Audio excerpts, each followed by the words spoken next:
He has published or presented multiple papers for AFPM, Center for Chemical Processing Safety, and more. And he is currently responsible for global capital project execution, engineering services, global maintenance, and reliability and turnaround services at LyondellBasell. Please welcome Walter Pinto. Thank you. Thank you. Thank you, Mark. Can you guys hear me? All right? Everything? Good. Thank you. Thank you for the invitation here at the Optics Conference. This is my first time, and from everything that I'm seeing is a very impressive conference. So, a couple of things. Let me flip here. Okay. Wanted to give you a quick overview of LyondellBasell. It's not a well-known company asset, maybe. We are a 13,000 strong employee company with 55 locations, manufacturing locations globally, and around $40 billion revenue. Recently, Forbes magazine listed us as one of the most admired company in chemical industry. So we are very proud of that, as well as very proud of our safety performance, which is a top decile performance. Our relationship with PAS goes a long way back. In fact, Eddie Habibi always reminds me that LyondellBasell was one of his first customers, and one of his first projects was at our LyondellBasell refinery. And so the relationship goes a long way back. We use a number of products, almost all the products at our facilities, as well as have a good strategic plan to scale up and implement this product at all of our global facilities. Now, one thing I do appreciate is listening to customers. Now, the IPL assurance tool, I was frustrated as a plant manager one day. Eddie was listening to me. I said, what if I can see real time the independent protection layers, real time, and see the effectiveness and see what's not functional? And pretty soon they had a tool working with us. So thank you for listening to the customers and listening and developing solutions for us. Now, this is an exciting time in petrochemical industry. With the advent of shale gas and cheap feedstock, you see a lot of investment in our industry. The first wave of capital projects have already come through. It's going through commissioning. The second wave of investments are starting now. And a lot of exciting stuff. In my new position, I get an opportunity to talk to a lot of people, the consulting, McKinsey's and Accenture's, and the domain experts like PAS, Aspen Tech, and Honeywell, and so on, as well as the technology companies.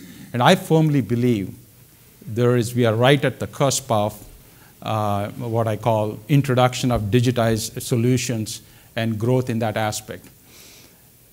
A lot of discussion happened today. The speakers talked about the computing power. It still follows Moore's law of doubling the computing power every 2 years.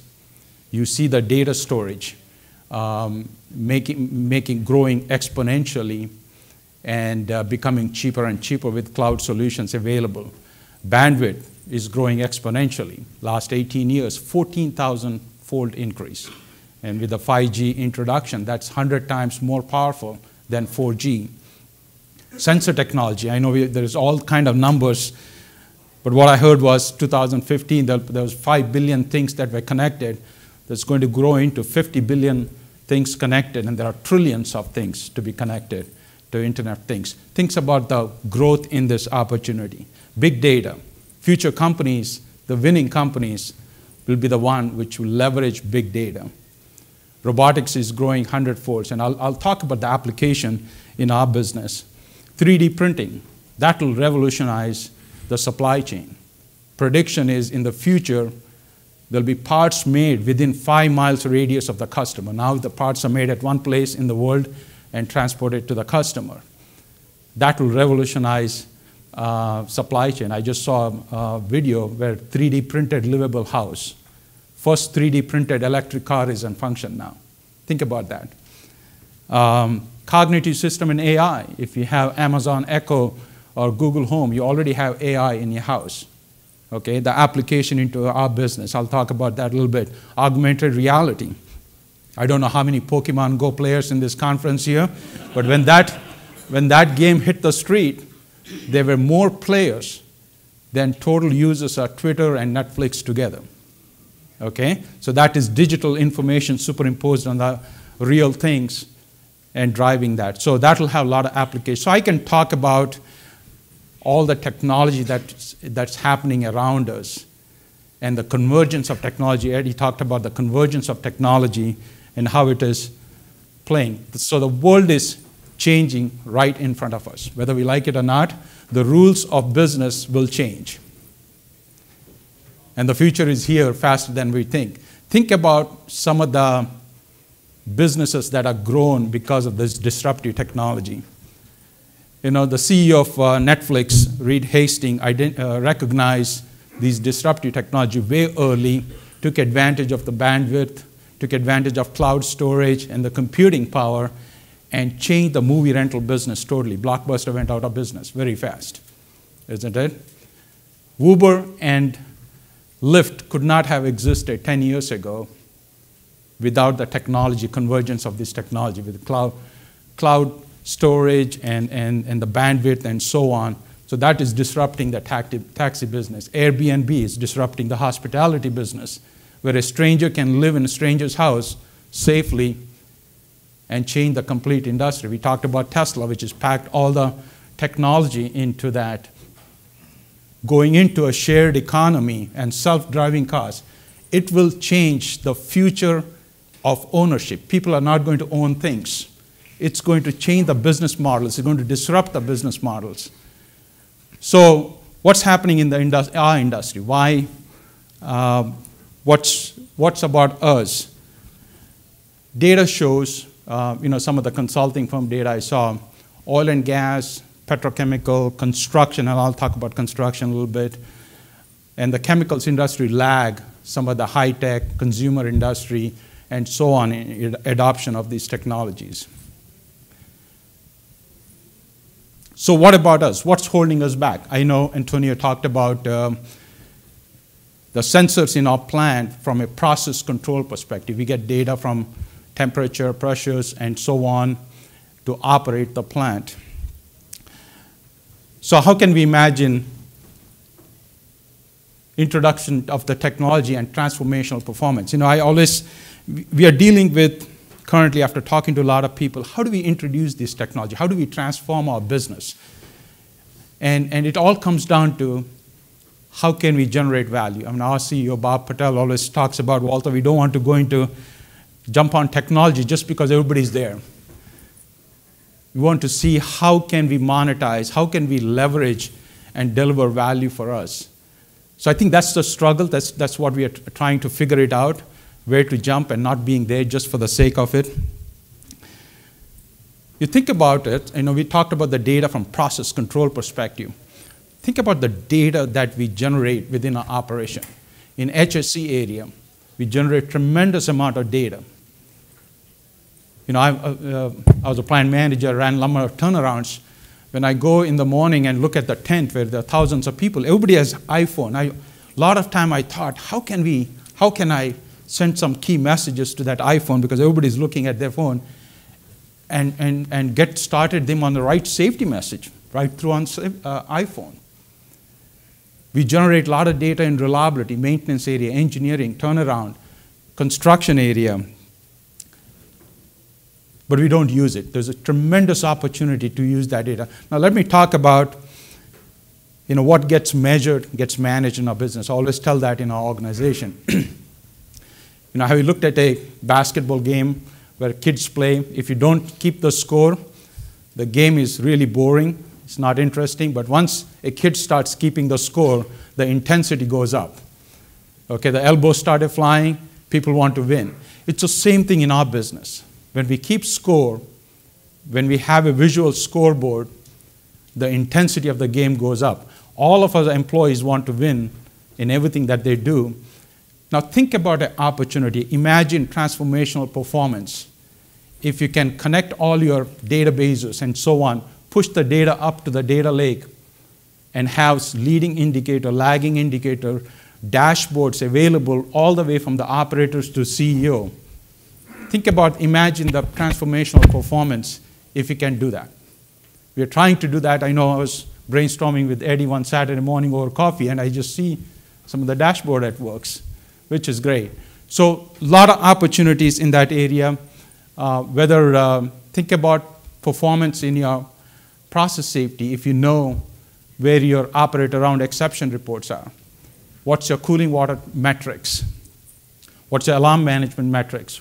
What's your protection layer? So there's tremendous opportunity in our business. And I'm going to give some wish list also here, some of the things that I don't have. Think about AI application or machine learning application, cognitive systems. Think about imagine digital assistant to an operator engineer. May not be there right now, but somebody's going to figure it out. Think about with all the AI information for operator to help them to have an easy transition from product to product or safe startup. Because right now they have to flip a lot of checklists, a lot of procedures. Think about an opportunity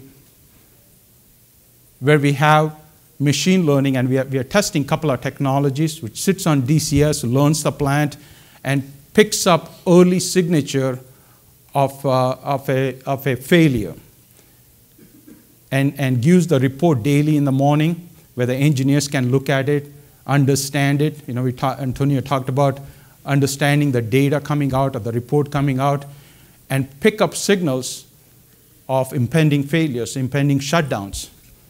The downtime costs significant for us. Olefins, if depending on how many days, we can millions of dollars impact on our business. But if we can pick up and avoid that incident, there's significant opportunity for us as a business. So we talk that internally as to how we can leverage those technology to improve our system. Think about an opportunity with AI, with bandwidth, having another layer of control room. I know each plant has a control room. I always talk about we have 10 crackers worldwide. I said, why can't we have all that critical data move up to cloud and have a central location where high-level engineers can look at all the 10 crackers together, share best practices, make sure we are running at constraints, and help the operators and local engineers up the game. We are a licensor of technology. We have hundreds of plants globally that we license and operating globally. What if I have a application that sits on DCS, puts up all the data on the cloud, helps us as a central group look at all our hundreds of plants licensing globally and help them provide better technical support, better support, they don't shut down. At the same time, we get the data and we can improve our technology. We don't exist now. I know a company who does. We're working with them and looking at that opportunity. Digital assets. I know we talk about making things smarter. As an owner organization, are we demanding with our suppliers to make their assets smarter? I'll give you a couple of examples. Can we have real-time thickness measurement on critical corrosive service? Currently, it's all manual, go take thickness reading. Can we monitor in real time? Can we have smart insulation? Think about sensor embedded into insulation. Currently, corrosion under insulation is creating havoc in our industry. Think about opportunity if you have smart insulation and pick up corrosion, moisture level, temperatures, and ability to predict earlier than before. Lube oils or lubrication is a lifeline for machinery reliability. Currently in our business, very, very small percentage of data on lubrication comes to on a real-time basis. Think about the application of a lubricator knowing the condition of lubrication on all machines and the amount of downtime we'll save if we can get the data. Currently, auto lubricators are becoming smarter. I just saw the other day, I thought I wanted to ask one of the suppliers to make the auto lubricator smarter, but they already started working on that. So we can pick up all those signals. Electrical gear creates a lot of havoc in our business as some of the assets are becoming aged. Think about the opportunity when transformers are smarter, switchgear are smarter, motors are smarter, you get the data. So there is a tremendous opportunity to make our assets smarter, and are we demanding that? HSE area, I was a plant manager at Bayport here, ethylene oxide plant. I think it was the first month, the maintenance crew came in and say, we need to clean up our bottom head of a reactor from catalyst dust. We're going to send a contractor technician inside under a nitrogen environment in breathing air so he can vacuum out the dust. It's IDLH entry. So plant manager has to sign. I said, I'm not signing it. They said, we've been doing this for years. I said, figure out a new technology.